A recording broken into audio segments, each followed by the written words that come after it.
With me now is Bloomberg congressional reporter Eric Wasson and markets reporter Sarah Ponsick. Thanks so much to both of you for joining us this morning. Eric, I want to start with you. Does the bill have full Democratic support, and what's the timeline looking like for a vote? Look, there might be one or two possible defectors on the House floor, or there's a few deficit hawks left, including people such as Jared Golden, who voted against the budget, part over deficit concerns. But at the end of the day, they'll have the votes, I believe, to pass it in the House. But the real drama is going to be in the Senate. Right. We have Joe Manchin and Kristen Sinema talking about taking that $15 minimum wage provision out. There's going to be a ruling probably Tuesday or Wednesday from the Senate parliamentarian. This is the rules keeper in the Senate, whether this provision can even remain in this fast-track budget-type bill.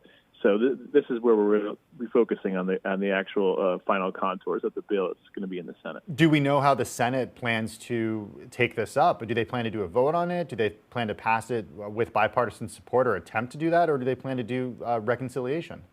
Yeah, it's reconciliation. There's no sign at all of bipartisan support. They skipped markups, in fact. There's no committee votes. They're going to go straight to the floor with what's called a substitute amendment. So they'll be presented with something that's negotiated behind the scenes as a rewrite of the bill, and then it will go back to the House.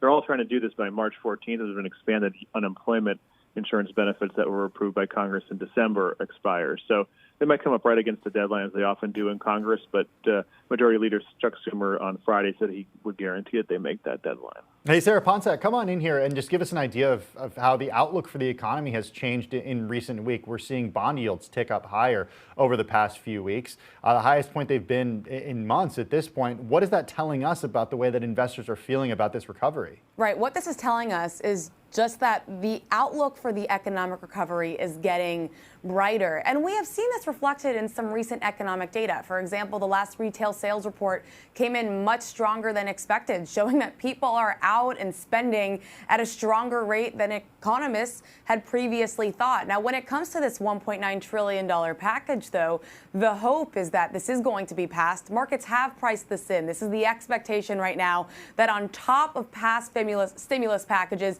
we will now see the full $1.9 trillion pass. That is what investors are now expecting. And the hope is that this will keep the economic recovery going, because whereas we have seen the economic recovery pick up steam and we do have hope now, we still have an unemployment rate that stands at 6.3%. That doesn't even include the people who have dropped out of the labor market. So there is still a long, long way to go. There are still a lot of people who still need help, a lot of businesses who still need help, at least when it comes to markets. And as investors love to say, the markets are forward-looking. Markets are starting to get more excited, more optimistic about the economic recovery ahead. And that does include the expectations for that big, large, multi-trillion-dollar fiscal package. Well, Eric, it raises the question as to what extent there is still this sense of urgency in Congress about this. If markets are indeed looking forward and they're more optimistic about where we are in the recovery, and we've gotten this slew of positive economic data, and as a result, we've seen bond yields tick up higher, does it feel like there's still that sense of urgency in Congress to get something done, especially something of this size? Oh, yeah. I would say that it's probably correct to assume that it's going to pass. I mean, it's going to be, if not the $1.9 trillion, very close to or similar. I think the only real thing is the $15 minimum wage is holding people up. And there's also some, bickering about whether it's going to be 6 months of unemployment or 5 is in the House bill. I think those are two possible real changes. But I think this is pretty much a done deal. And in fact, we've begun to already focus on the next package, which could be as much as $3 trillion. And that's going to be a much bigger fight, actually. Okay. Hey, Sarah, I want to get your thoughts on inflation here, because this morning you wrote that, quote, inflation angst is about to rewrite the stock market playbook. What does that mean exactly? Why is there this renewed concern on inflation? And how are we seeing that play out in the equity markets? Right. So this was a story with my colleague Lou Wang. And what inflation is, or how it really occurs, is that essentially you have too many dollars in the system chasing too few goods. So the idea here is that you have an economy that is picking up steam. Eventually, you'll have people going out and spending money. But at the same time, due to these fiscal packages, people will have more money in their pockets, possibly. So you've got plenty of cash in the system. And when people get out and truly start spending, well, that could mean increases in prices, whether it's commodities commodity prices, gas prices. For companies, it can be labor market increases. It can be wage increases. So when you think about how this affects the stock market, ultimately the stock market does follow the expectations of corporate profits. So if all of a sudden companies are dealing with higher input prices from inflation, some of the likes of the things I just mentioned, like commodities, like gas prices, higher wages that they have to pay their employees, well, that could mean smaller profits, and that could affect the stock market in the long run. Hey, Eric, you mentioned that the Biden administration is already looking forward to its next economic package. You mentioned something to the tune of $3 trillion. What are the details that we know on that as of now?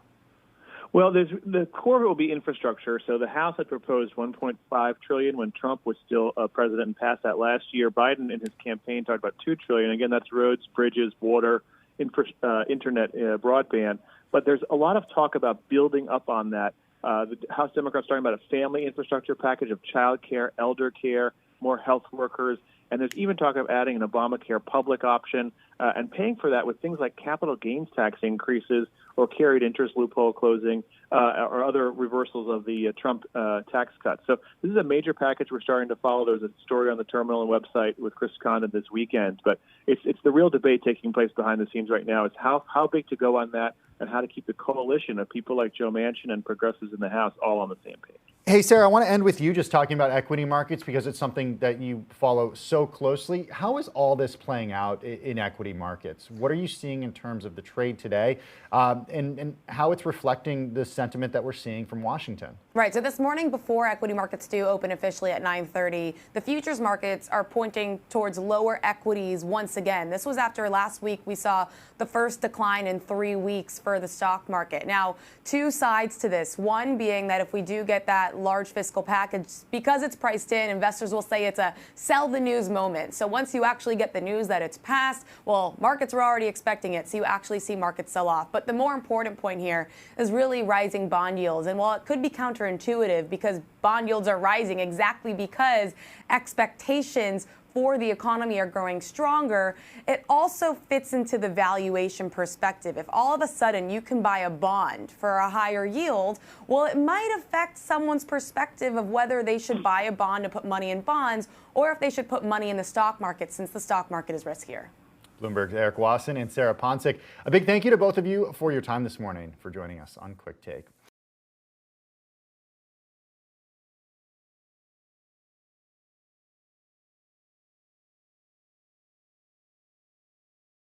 The biggest stories the moment they happen from around the globe. Subscribe to Bloomberg Quick Take now for insight in an instant.